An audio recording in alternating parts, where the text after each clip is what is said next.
Madame, Monsieur, bonsoir et merci d'être avec nous. Le Sahara occidental est un territoire grand comme environ 8 fois la Belgique.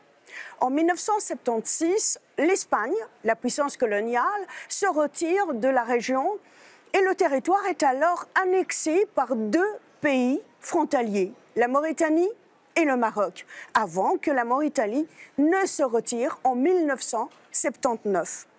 Aujourd'hui, le Sahara occidental est un territoire où le processus de décolonisation n'est pas achevé, selon l'ONU, qui le considère comme non autonome, c'est-à-dire que sa population ne s'administre pas encore complètement elle-même et sans autorité administrante, c'est-à-dire qu'aucune puissance n'y exerce de tutelle légitime.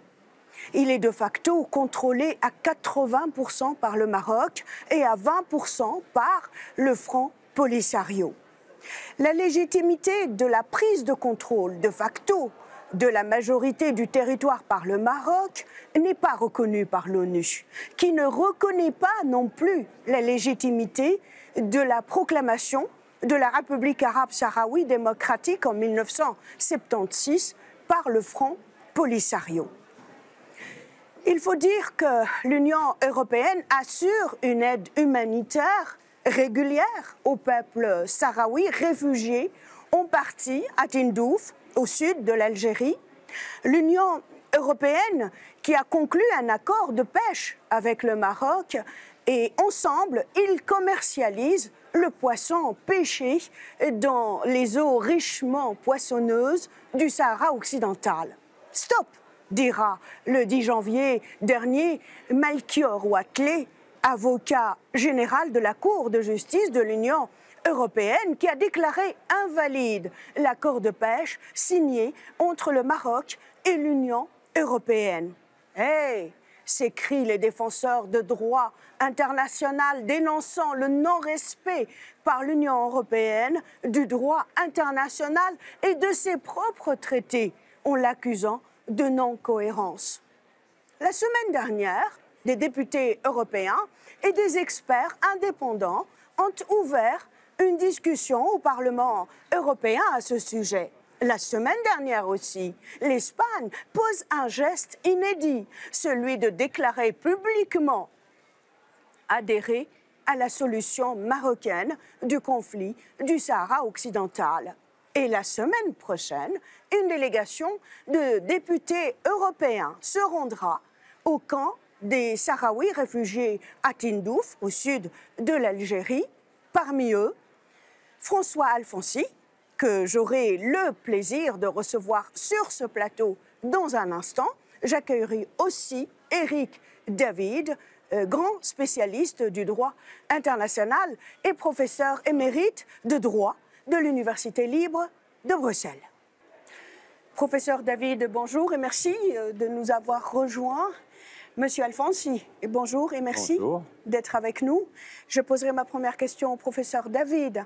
Vous le savez, l'Espagne a toujours voulu rester neutre, du moins publiquement, par rapport à sa position sur le dossier du conflit du Sahara occidental. Mais la semaine dernière, par la voix de son ministre des Affaires étrangères, l'Espagne a affirmé qu'elle rejoint la position du Maroc par rapport au Sahara occidental, c'est-à-dire l'autonomie. Ma question, ah oui, l'Algérie qui a réagi au quart de tour, elle a rappelé son ambassadeur à Madrid. Et ma question, quelle est votre lecture de ce revirement de l'Espagne? Je le regrette un petit peu parce que d'abord, il y a en Espagne une opinion publique qui reste quand même assez favorable, à ma connaissance, plus qu'à l'autonomie, à l'indépendance du Sahara occidental, parce que c'est la position actuelle du peuple sahraoui. Et par conséquent, je suis en effet surpris et au fond déçu de cette position prise par le gouvernement espagnol, qui rejoint un petit peu finalement celle des États-Unis, celle d'Israël. Et ça, c'est une chose qui est, je trouve, regrettable, parce que c'est quand même un petit peu une sorte de challenge, le défi qui est lancé au droit international. Malgré tout, le droit international ne parle pas d'autonomisation interne du Sahara occidental, mais du droit à l'autodétermination qui peut impliquer, bien sûr, qui implique généralement le droit à l'indépendance, mais pas nécessairement. C'est vrai que le droit à l'autodétermination peut également s'exprimer à travers des accords d'association ou d'intégration même dans le cadre de la puissance coloniale, de la puissance tutélaire, de la puissance occupante, ici, dans le cas du Maroc. Mais je comprends parfaitement les réactions outrées de l'Algérie dans ce domaine, eu égard effectivement au fait que malgré tout, ce que le peuple sahraoui souhaite, à ma connaissance pour l'instant, ça reste l'autodétermination et l'accès à l'indépendance. Monsieur Alfonsi, quel est selon vous le but de cette déclaration de la part du ministre des Affaires étrangères espagnol? Je crois qu'il est clair, il faut complaire au régime marocain par rapport à une série de crises qui ont surgi entre l'Espagne et le Maroc durant ces derniers mois. Je pense que je partage l'avis du professeur, le droit international n'est pas une chose à galvauder. C'est quelque chose qui est important parce que ce qui se fait là-bas au Sahara occidental va faire école demain en Palestine, va faire école demain, pourquoi pas en Ukraine, en Crimée et ailleurs. Donc on est face à une question qui est sérieuse, on n'est pas face à une question qui est locale, on est face à une question qui concerne l'ordre de la démocratie et du droit des peuples et des principes fondamentaux des droits de l'homme au plan mondial. Donc voilà, donc c'est effectivement très choquant de voir que la puissance responsable, puisque l'Espagne était le pays colonisateur, donc il a la responsabilité du processus de décolonisation selon le droit international, galvaude lui-même et de façon brutale et subite des principes qui ont été opposés à l'invasion par le Maroc et par la prise de pouvoir par la force du territoire par le Royaume du Maroc. Voilà, c'est très très choquant et cela ne peut qu'être très déstabilisant dans une Afrique qui en général a besoin, je pense, d'avoir des référents juridiques qui soient des référents solides pour éviter que les crises soient vers des conséquences que l'on ne souhaite pas. Vous pensez que l'Espagne a posé ce geste par rapport au Maroc pour avoir une meilleure gestion des flux migratoires? Il y a eu plusieurs crises. On a vu évidemment la question des flux migratoires sur les enclaves espagnoles de Ceuta et Melilla. Bon, il y a sans doute d'autres sujets. Le Maroc a aujourd'hui un peu bonne presse dans le monde international occidental. En tous les cas, on a vu l'évolution de la position américaine et évidemment, les USA représentent une diplomatie déterminante dans la position du camp occidental d'une façon générale. Mais là encore, je pense que tout ça s'est fait par rapport à des calculs qui sont des calculs politiciens. Ils ne sont pas des calculs de respect d'un droit qui est le droit des peuples à disposer d'eux-mêmes, le droit des peuples à aller vers l'autodétermination. Et le principe qui ordonne une paix mondiale, c'est le respect des droits de tous les peuples.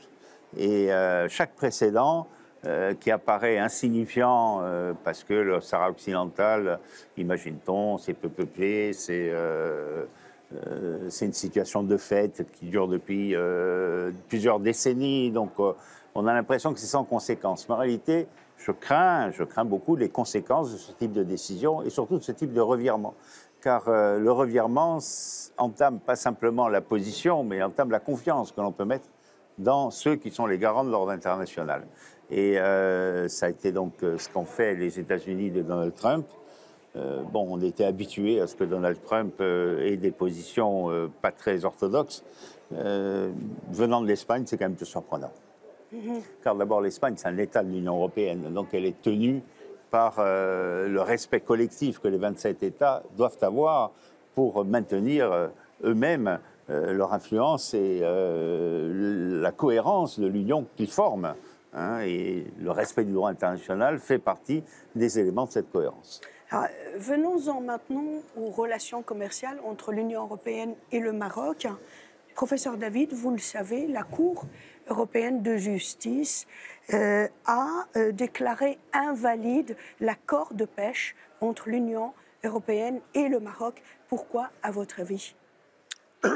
Très clairement, la Cour s'est fondée justement sur le fait que le droit international, tel qu'il est représenté notamment par des résolutions de l'Assemblée générale des Nations unies, ne reconnaissait pas une quelconque souveraineté du Maroc sur le territoire du Sahara occidental et que par conséquent les accords qui pouvaient être pris, et notamment prévoyant que les zones de pêche allouées par le Maroc à l'Union européenne pourraient s'étendre aux eaux sahraouies, était quelque chose qui allait à l'encontre de ces règles et que par conséquent il fallait invalider de tels accords dès lors que l'Union européenne s'estime elle aussi, comme à l'instar de l'ensemble des États de cette planète, enfin s'estime, c'est pas qu'ils s'estiment, ils sont liés, et les organisations internationales le sont aussi, liés par les règles du droit international. Et donc dans cette mesure-là, il est clair que le dernier arrêt du tribunal de la Cour de Luxembourg était tout à fait excellent. Il s'inscrit d'ailleurs finalement dans une jurisprudence qui ne commence pas avec cet arrêt. Il y avait déjà eu des arrêts précédents. Il y avait eu une chose assez curieuse où il y avait d'abord eu un premier arrêt en 2016 ou 2017, je ne sais plus exactement, du tribunal qui invalidait les accords.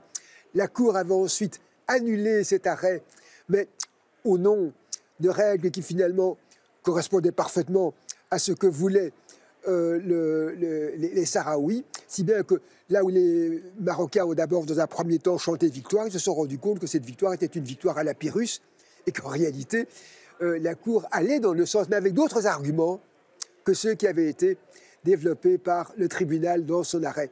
Et alors l'arrêt de 2021, c'est ce qui est très étonnant parce que quand vous lisez cet arrêt, vous voyez que tout le temps, le tribunal prend bien soin de se référer à ce qu'avait dit la Cour dans l'arrêt d'annulation de sa décision précédente, pour cette fois-ci être tout à fait en règle et ne pas risquer un nouveau pourvoi de la part du Maroc ou de la part du Conseil ou de la Commission et risquer ainsi d'être renvoyé à ses chères études.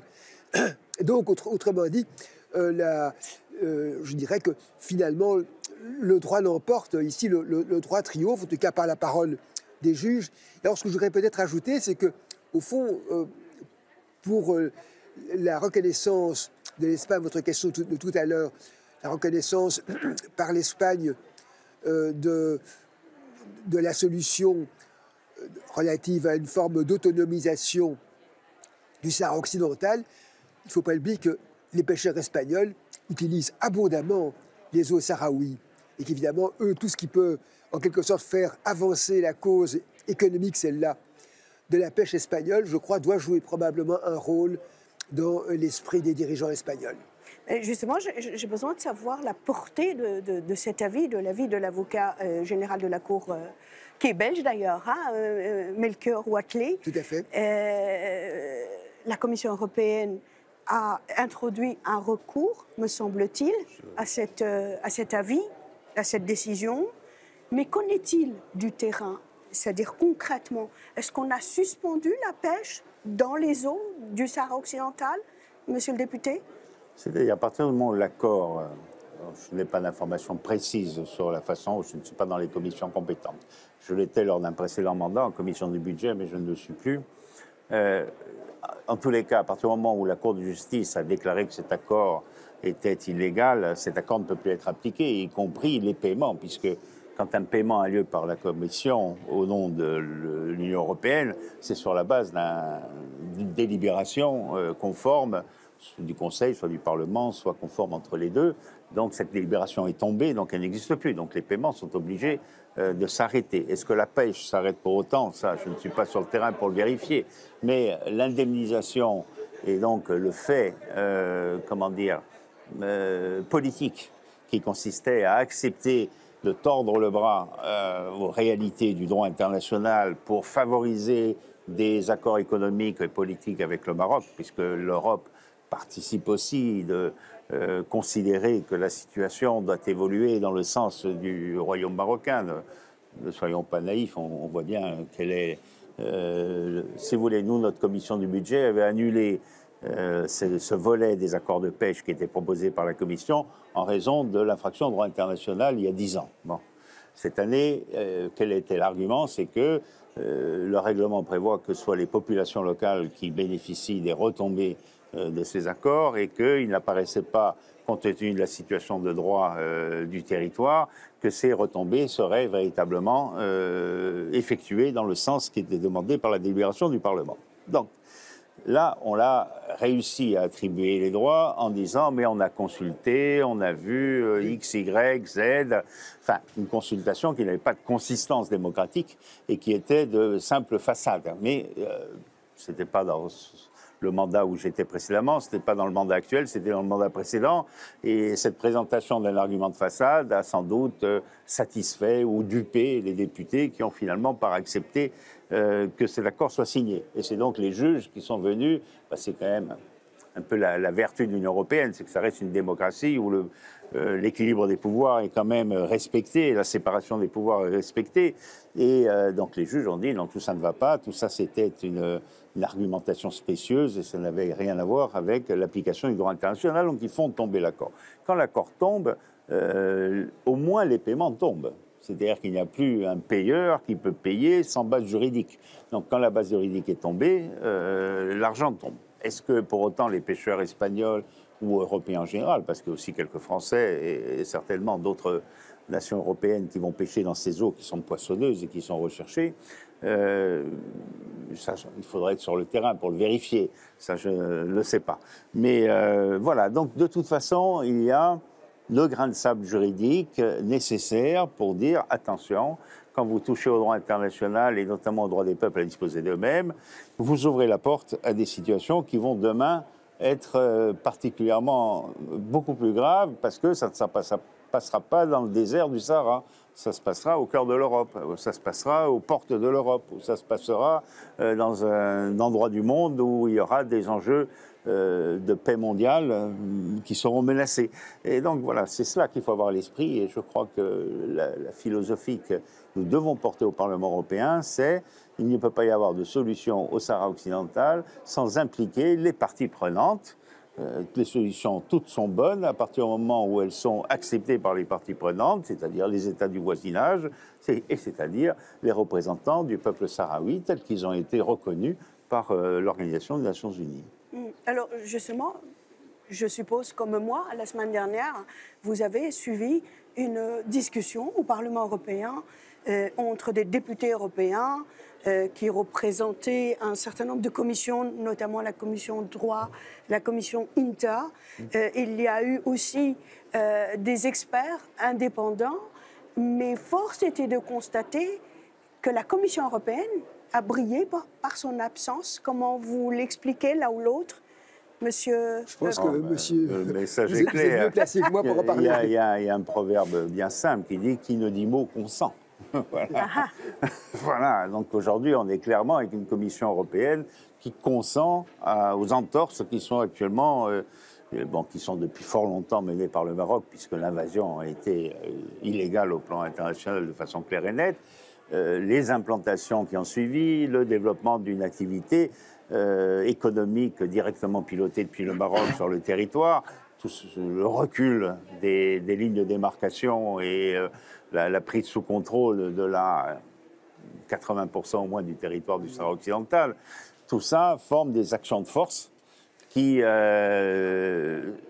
provoquent une tension locale. Moi, je pense que le Maghreb a une conséquence très négative des tensions qui existent aujourd'hui, notamment entre les deux États, Maroc et Algérie, et que tout ça ne va pas dans le sens d'améliorer la situation, mais tout ça va dans le sens, au nom d'intérêts finalement assez étroits, de les aggraver ou du moins d'éloigner la chance d'arriver à une paix partagée sur ce territoire qui permettrait d'ouvrir des perspectives beaucoup plus intéressantes pour son développement. Professeur David? Oui, ce qui est dommage, au fond, c'est que là, la Commission et le Conseil ont tous les deux, je dirais, une arme qu'ils pourraient utiliser et qui serait tout à leur honneur et à celui du droit international, s'ils voulaient montrer qu'ils le respectent, c'est d'exiger que les pêcheurs qui se rendent dans les eaux sahraouies fassent le tri entre les captures de poissons qu'ils prennent dans les eaux sahraouies et dont le revenu devrait revenir au Sahara occidental, donc à la République arabe sahraoui démocratique, et les pêches qui sont faites dans la zone économique du Maroc. Alors si c'était exigé, alors bien sûr ça dépendrait évidemment de la bonne volonté des pêcheurs. Hein. C'est vrai qu'il n'est pas indiqué sur le dos des poissons quelle est leur origine, quelle est leur nationalité. Mais enfin voilà, c'est une exigence qui pourrait être faite, même si elle est un petit peu symbolique, et qui, je crois, serait tout à l'honneur de la Commission et du Conseil. Alors, pour dire encore un mot par rapport à la discussion de la semaine dernière au sein du Parlement européen, il a été beaucoup question de la non-cohérence de la part de la Commission européenne. Est-ce que l'Union européenne en général, elle ne joue pas là sa crédibilité? Oui, très clairement. Oui, très clairement. Vous ne pouvez être une voix qui porte sur le terrain international que vous avez de la cohérence et de la crédibilité. Or, là, on voit qu'on accepte des situations de fait qui ont été créées par la force et on le fait pour des intérêts immédiats, pour des intérêts économiques, c'est-à-dire sans aucun respect des droits des peuples. Donc, le peuple sahraoui, il est nié 3 fois. Il est nié par l'occupation marocaine et il est nié par la privation de ses droits sur la scène internationale et le revirement de l'Espagne, et puis il est nié par la Commission européenne, dont l'attitude a certainement participé au revirement espagnol, parce que dans l'ensemble des députés que nous sommes, les députés espagnols ont une sensibilité très forte sur la question du Sahara occidental.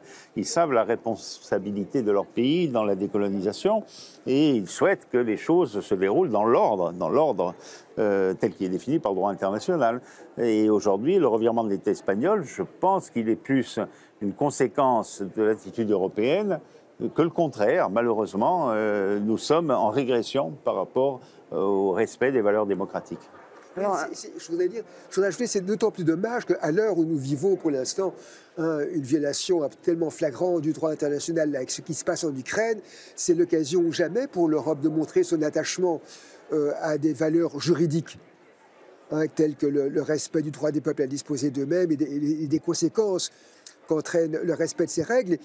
Et si l'Union européenne veut montrer l'exemple, eh bien, ce serait l'occasion justement de le faire en rappelant effectivement à l'Espagne ses obligations et d'ailleurs à l'ensemble des autres États aussi leurs obligations en ce qui concerne le cas particulier du Sahara occidental. On est beaucoup mieux placé à ce moment-là pour pouvoir invoquer le respect du droit international dans le cas du conflit entre la Russie et l'Ukraine. Mais il semble, pour le cas qui nous occupe là, l'intérêt commercial prime sur les valeurs de l'Union européenne. Ça veut dire les intérêts économiques d'abord, les principes après, éventuellement. Ça dépend de qui? C'est en tout cas l'image que ça donne. Je dirais de ce point de vue, c'est l'image que cela donne, mais est-ce que c'est vrai, est-ce que c'est vraiment le cas? Est-ce que c'est ça les arrière-pensées de la part de la Commission ou du Conseil? Je veux dire, vous êtes mieux placé que moi pour en parler. Moi, je pense que c'est la réalité que cela exprime. La réalité, c'est ça. La réalité, c'est qu'on a des intérêts économiques et des intérêts diplomatiques qui sont ainsi influencés par des décisions externes, comme je pense aux États-Unis, etc. Donc il y a tout un système qui participe à ce revirement d'abord de l'Union européenne, désormais de l'Espagne, qui est dangereux car, je vous le dis, il ouvre la porte à des situations tout à fait semblables aux portes même de l'Europe. Bon, on voit bien en Ukraine aujourd'hui. Qu'est-ce qui demain, au bout de 10 ans, au bout de 15 ans de l'opération de force qui aurait permis l'occupation du pays, finirait par dire, allez, finalement, on l'accepte. Mais si on accepte celle-là, on va encourager les autres grandes puissances à faire de même avec leurs voisins un peu plus faibles. La Chine ira voir Taïwan ou la Mongolie. Les États-Unis annexera peut-être le Mexique. Qu'est-ce que j'en sais? Bon, voilà. Donc, non, tout ça est la porte ouverte à des dérives qui menacent la paix mondiale. Moi, j'aimerais vous entendre réagir, professeur, aussi par rapport au recours qui a été introduit par la Commission européenne et le Conseil européen. Qu'est-ce qu'ils attendent? Ils attendent à ce que la Cour va dire « OK, je change d'avis, c'est bon ». Oui. Écoutez, dans l'affaire précédente, dans la même problématique La Cour avait en effet annulé l'arrêt du tribunal. Je suppose que la Commission et le Conseil caressent le même espoir, mais à mon avis, cette fois-ci, quand on lit le jugement qui était rendu, je crois, en septembre 2021, c'est tellement évident, le tribunal était tellement prudent en n'arrêtant pas de citer les extraits de l'arrêt rendu par la Cour, par l'arrêt précédent rendu par la Cour, que je pense que sa position est difficilement attaquable aujourd'hui. Enfin voilà, qui ne tente rien à rien, c'est probablement cette espèce d'espoir un peu fou que la Commission et le Conseil caressent en introduisant un pourvoi devant la Cour. Quels sont vos pronostics, docteur professeur, je rappelle que vous êtes avocat vous-même, hein? Je le suis très occasionnellement, et certainement pas devant des tribunaux internes, mais c'est vrai que ça m'est arrivé de plaider devant la Cour internationale de justice.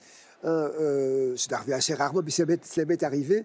La Cour européenne, c'est vrai que dans une des affaires sahraouis, justement, j'étais dans la délégation, mais uniquement comme simple conseiller et pas comme avocat.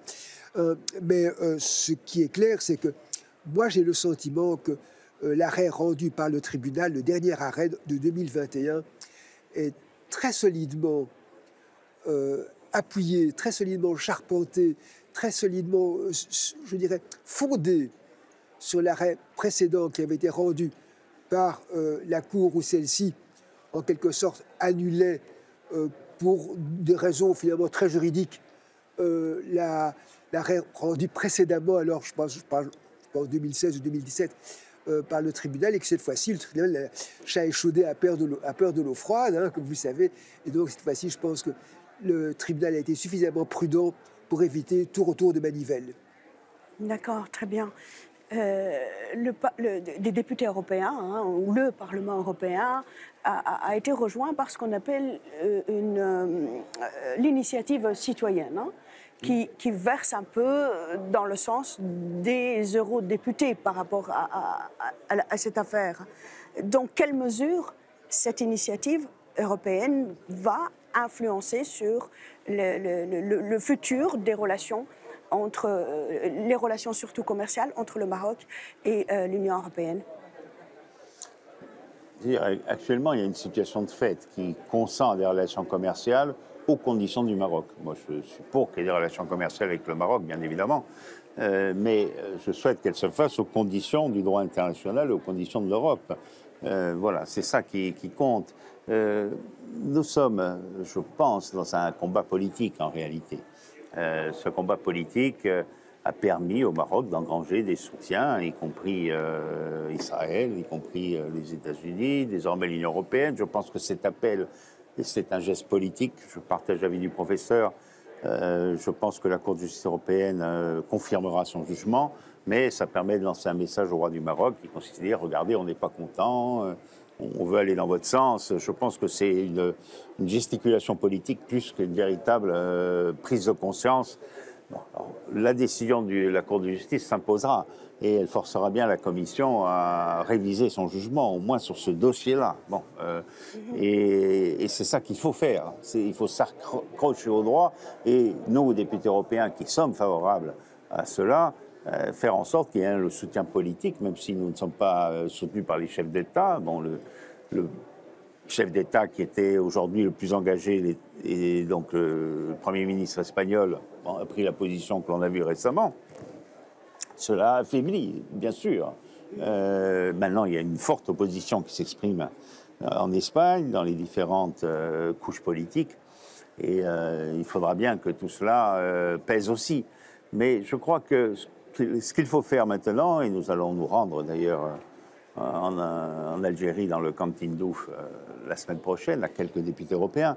L'idée, c'est de dire, voilà, il y a des voix qui s'élèvent pour dénoncer la façon dont le droit international est traité par les décisions de l'Union européenne aujourd'hui. L'attitude du Maroc, bien sûr, mais les décisions de l'Union européenne, c'est le fait déstabilisant pour nous, déstabilisant pour les Sahraouis, car ils ont le sentiment d'être un peu les parias de l'histoire. Bon, et c'est évidemment des sentiments qui sont dangereux et qu'il faut qu'aucun peuple, vis-à-vis de l'Europe, puisse avoir de façon fondée le sentiment qu'il est un peuple de seconde zone, là où les droits n'existent pas. Tous les peuples ont des droits, et c'est ça qui est très important de faire entendre, et c'est ce qu'on essaiera de faire entendre nous-mêmes quand nous nous rendrons à Tindouf la semaine prochaine. Et on a entendu, lors de la discussion entre les représentants de l'initiative européenne et les députés européens, ils n'ont pas hésité de faire le parallèle entre la Crimée et le Sahara occidental, le deux poids, deux mesures. Pour la Crimée, l'Union européenne va dénoncer cette annexion, mais pour le Sahara occidental, c'est une autre position, beaucoup plus défavorable au Sahraouis. Bien sûr. Oui, ce que je vous dis, c'est que d'abord, je voudrais saluer, en tant qu'extérieur, je dirais, aux organisations européennes, je voudrais saluer quand même cet système, cette organisation de l'initiative citoyenne européenne, qui est quand même une forme d'institutionnalisation de la participation des citoyens européens à la prise de décision européenne. Et ça, je trouve ça assez remarquable, à ma connaissance. D'ailleurs, c'est un système qui est unique au monde, où effectivement, à partir du moment où certaines conditions sont remplies, mais elles sont particulièrement exigeantes, je crois qu'il faut 1 million, je crois, 1 million de personnes issues de plusieurs pays, avec des seuils minimums dans au moins tant de pays. Voilà, c'est ça. Donc, mais enfin, je trouve ça remarquable. Et là, je trouve, ça mérite d'exister. Et je trouve que là, l'Union européenne donne un bel exemple de démocratisation de la vie politique, et ça, je trouve ça absolument remarquable. Alors maintenant, c'est vrai que jusqu'à présent, à ma connaissance, les initiatives citoyennes européennes qui ont été suivies des faits, je crois, ne sont pas très nombreuses, hein, pour ne pas dire qu'il n'y en a pas eu. Mais enfin, malgré tout, ça reste quand même cette formalisation, je dirais, de l'intervention de l'opinion publique dans les affaires publiques européennes. Moi, je trouve ça tout à fait remarquable. Maintenant, effectivement, qu'est-ce que ça donnera ? En tout cas, c'est une forme de baromètre. On parle beaucoup de baromètre ces derniers temps, mais dans d'autres circonstances. C'est une forme de baromètre de l'opinion publique européenne, et je trouve ça personnellement très positif. Mais je suis indécrotablement optimiste. Il n'y a rien à faire, on ne me changera pas. Et c'est pour ça que, personnellement, je suis favorable à ce genre d'initiative, c'est le cas de le dire. Monsieur Alfonsi, vous avez évoqué la visite prochaine, la semaine prochaine, d'une délégation de députés européens au camp de Tindouf. Ça va être la première fois pour vous? Vous êtes déjà rendu? Non, c'est la première fois. J'allais vous poser la question de comment les choses se passent concrètement sur place. Nous avons formé au sein du Parlement européen un intergroupe. Donc, en début de mandature, les députés européens ont la faculté de créer des intergroupes. Il y en a sur différents sujets. Et celui du Sahara occidental, depuis plusieurs mandatures, a été reconduit à chaque mandature. Et donc, il a été à nouveau en septembre 2019. Donc voilà, c'est cet intergroupe. C'est donc ce groupe de députés européens qui ont manifesté un intérêt pour une cause ou pour un sujet, qui ont permis que leur groupe apporte leur investiture à la création de cet intergroupe, qui fait que cet intergroupe existe. Et donc c'est dans le cadre de cet intergroupe, qui est présidé par un député socialiste autrichien, M. Skider, que nous avons décidé d'organiser ce voyage. Bon, il n'y avait pas encore eu la position du Maroc, donc, de l'Espagne, pardon. Donc il y a des faits nouveaux qui sont intervenus et qui remettent la question dans l'actualité, donc qui permettent, je pense, à cette démarche de médiatiser qu'il y a en Europe des gens qui sont attachés à ce qui fait la puissance de l'Europe. Et ce qui fait la puissance de l'Europe, ce n'est pas qu'elle a des porte-avions partout. Ce qui fait la puissance de l'Europe, c'est qu'elle est le référent de la démocratie dans le monde. Et donc l'initiative citoyenne européenne a fait partie de l'enrichissement de ce patrimoine démocratique. Et comment se fait-il que vous n'avez pas prévu d'inviter quelques représentants de cette initiative citoyenne européenne? Bon, c'est les députés européens voyagent sur leurs propres moyens. C'est malheureusement, heureusement. Donc, je ne sais pas. De toute façon, c'est une démarche non officielle que nous faisons. C'est une démarche que nous faisons en tant que députés européens. Mais bon, ça a un certain poids parce que c'est des députés européens qui viennent de plusieurs groupes. Il y a mon groupe, il y a Renew, il y a les socialistes, la GUE, donc The Left, qui seront présents.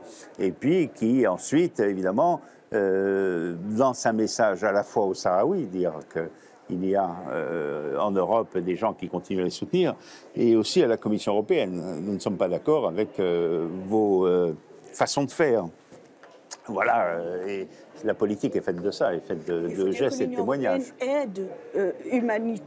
Je ne sais pas comment Oui, on au peut plan dire, il y a des aides humanitaire, humanitaires bien sûr. Oui, au profit des réfugiés sahraouis voilà, oui, au camp de Tindouf. Il y a un dispositif européen qui s'applique aussi à eux. Ce n'est pas les seuls réfugiés qui sont aidés à travers le monde. Bien sûr, l'Union européenne apporte un soutien à toutes les opérations humanitaires et effectivement, les populations déplacées, comme le sont les populations qui sont à Tindouf, bénéficient de ce soutien. Tindouf, c'est une ville algérienne dans l'extrême sud. Je crois que le lieu où vous allez vous rendre, enfin moi j'ai eu la chance d'être invité il y a une dizaine d'années dans un de ces camps, c'est Raboni, si je ne dis pas de bêtises, et c'est un lieu qui est donc oui, un camp de réfugiés qui est assez bien organisé d'ailleurs, et alors de là ensuite on peut vous emmener sur le territoire même du Sahara occidental. Hein. Je sais que lorsque j'y étais, je me suis retrouvé à quelques centaines de mètres du mur érigé par les Marocains. Et là, on est vraiment dans la partie du territoire non occupée encore actuellement par les forces marocaines. Comme vous l'avez dit, monsieur le député, ils occupent à peu près 80% de ce territoire. Hein, mais il reste 20% qui sont tout à fait inoccupés. Contrôlés par le Polisario. C'est du désert, hein, c'est du sable. Enfin, moi, ce que j'ai vu, c'est essentiellement du sable et des pierres. Mais enfin, c'est vrai que ça, c'est le Polisario qui le. Et alors, il y a eu un moment, d'ailleurs, indifférent, parce que la partie occupée n'allait pas exactement jusqu'à la frontière mauritanienne. Hein, il y avait une petite langue de terre qui allait jusqu'à la mer.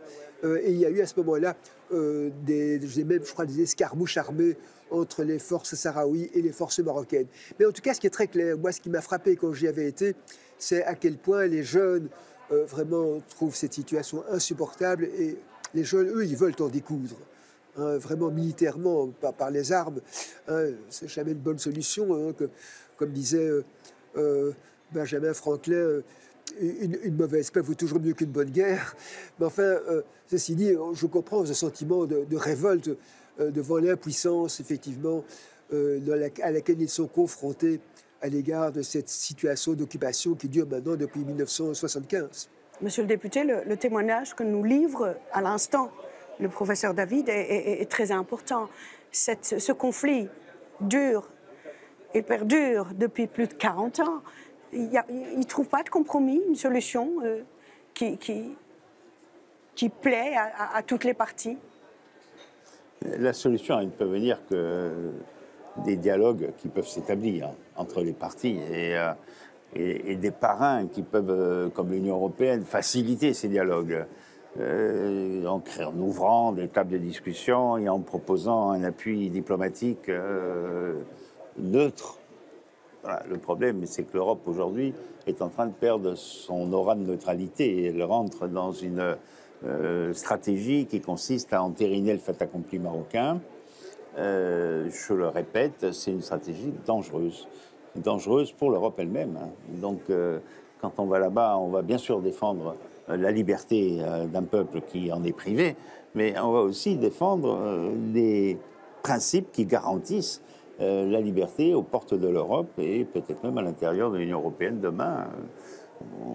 Le conflit en Ukraine éclaire tout ça, malgré tout, aujourd'hui. On sait que son extension vers les pays baltes, qui sont des pays européens, n'est pas une vue de l'esprit. C'est quelque chose qui est dans le débat, qui est en tous les cas dans les craintes exprimées par les dirigeants de ces pays. Bon. Et les dirigeants de ces pays expriment une crainte qui est fondée, et demain, on pourra dire, c'est bon, on a envahi, on a rasé 3 villes, on a pris le contrôle du pays, donc désormais c'est chez nous. Bon. Est-ce que c'est avancer dans le sens de la paix mondiale que d'encourager ce type de raisonnement de la part de gens qui sont des dictateurs? En tout cas, jusqu'à présent, les deux solutions posées sur la table, c'est soit l'autonomie, la solution marocaine, soit l'indépendance, la solution du Polisario. Mais de temps en temps, on entend d'autres solutions. Et récemment, de plus en plus de voix disent qu'il y en aurait une troisième. Et on pense un petit peu à c'est une principauté, la principauté d'Andorre, qui est administrée tous les 2 ans par l'Espagne en alternance avec la France. En ce moment, je pense que c'est Emmanuel Macron qui en est le prince. Donc, ils avancent cette solution pour le Sahara occidental. Monsieur le juriste, dans quelle mesure c'est possible sur le terrain? Je pense qu'il faut toujours faire preuve d'imagination, ça c'est clair. Un grand professeur belge de droit international disait « la qualité principale d'un juriste, c'est l'imagination ». Et je crois que c'est vrai qu'on peut imaginer des solutions, mais je crois en même temps que si le Maroc reconnaissait l'indépendance du Sahara occidental, je crois que celui-ci serait tout à fait prêt à envisager un accord, en tout cas sur le plan économique, où il y aurait une forme de partage des revenus, notamment tirés soit des gisements de phosphate du Sahara occidental, soit des ressources agricoles et piscicoles. C'est quelque chose auquel, à ma connaissance, hein, encore une fois, là je parle en mon nom propre, je ne suis pas du tout le représentant de la République arabe sahraoui démocratique, mais je crois que les Sahraouis ne sont pas du tout fermés à des solutions de compromis. Mais je pense que l'autonomisation est quelque chose qui reste en deçà de ce qu'ils veulent parce que le droit est pour eux et que le droit prévoit qu'effectivement, ils peuvent exercer librement une autodétermination qui les conduit vers une indépendance, quitte éventuellement à envisager ensuite des arrangements pour peut-être assuré une forme de partage raisonnable et équitable des richesses de ce territoire. Qu'est-ce que vous pensez, vous, de cette troisième solution où l'Algérie et le Maroc administrent le Sahara occidental? Et comme il a dit le professeur, à condition qu'il soit souverain, tout comme la principauté d'Andorre, et que les choses se fassent tous les 2 ans de cette manière-là? De toute façon, je ne vais pas décider à la place des Sahraouis. Donc, aucune solution ne vaut si elle ne provoque pas le consentement des populations concernées. Et ce consentement s'exprime de différentes manières. Et je pense que ce consentement à une solution de compromis nécessite 2 préalables. Le premier, c'est qu'il y ait une certaine confiance entre les parties prenantes. Et aujourd'hui, elle n'existe pas. Et 2, que ce territoire s'insère ensuite dans un espace lui-même pacifié et coopératif. Or, aujourd'hui, on voit qu'il n'y a pas de coopération entre le Maroc et l'Algérie, et cela handicape très fortement. Donc moi, je crois que l'on pourrait, si l'on avait une autre stratégie que celle de l'Union européenne, c'est utiliser le dossier du Sahara occidental comme un levier pour déjouer ce climat de défiance et chercher à provoquer une entente dont les 2 peuples, je pense même les dirigeants des 2 peuples, ont conscience qu'ils seront bénéfiques pour toutes les populations concernées. C'est-à-dire que quand vous êtes dans un espace où les frontières s'ouvrent, où les esprits s'ouvrent, où l'économie peut se développer, vous allez faire, je pense, la prospérité des 3 peuples, sahraouis, marocains et algériens, et mauritaniens accessoirement. La Mauritanie n'a pas à être exclue, je pense, de cette réflexion. Voilà, donc ça c'est le message qu'il faut donner, c'est le message de paix, c'est celui-là. Il ne peut pas partir d'un postulat qui consiste à dire ce que j'ai pris par la force est à moi et donc c'est terminé. Non, c'est pas terminé. Ça s'arrête quand il y a un consentement sur une démocratique et partagée. Et aujourd'hui, les Sahraouis, on voit au chapitre, et il faut l'écouter car c'est leur consentement qui va déterminer la validité de toutes les solutions, quelles qu'elles soient. Oui, je crois que vous avez raison. Le maître mot, c'est le mot coopération. Je crois que c'est Yuval Noah Harari, dans son ouvrage célèbre Homo sapiens, plus de sapiens, définit la coopération comme ayant été un des moteurs de l'évolution de l'être humain vers ce qu'il est devenu théoriquement un sapiens. C'est loin d'être toujours le cas, comme on s'en rend compte aujourd'hui. Mais enfin, voilà. Et je crois que la coopération est fondamentale, ce qui implique une solution, je dirais, sans gagnant ni perdant, mais où effectivement le peuple sahraoui soit reconnu comme un interlocuteur à part entière et souverain. Mais ensuite, la coopération est effectivement une des formes possibles de solution du conflit. Très bien. En tout cas, moi, je suivrai, j'espère avoir un feedback de votre visite la semaine prochaine, à Tindouf. J'espère aussi vous réinviter pour en parler, parce que vous aurez vu de visu, comment les choses se passent sur place, dans les camps de Tindouf. Professeur aussi, vous le savez très bien, vous êtes le bienvenu à chaque fois. J'invite aussi à cette émission les autres partis, les Marocains, les Algériens, on peut en parler, et les Sahraouis, parce que je pense qu'il y a un ambassadeur qui représente le peuple sahraoui ici auprès de l'Union européenne. En tout cas, merci à vous deux d'avoir été avec nous, merci vraiment. Merci de nous avoir invités. Merci. Madame, Monsieur, cette émission s'achève. Merci de l'avoir suivie. Au revoir.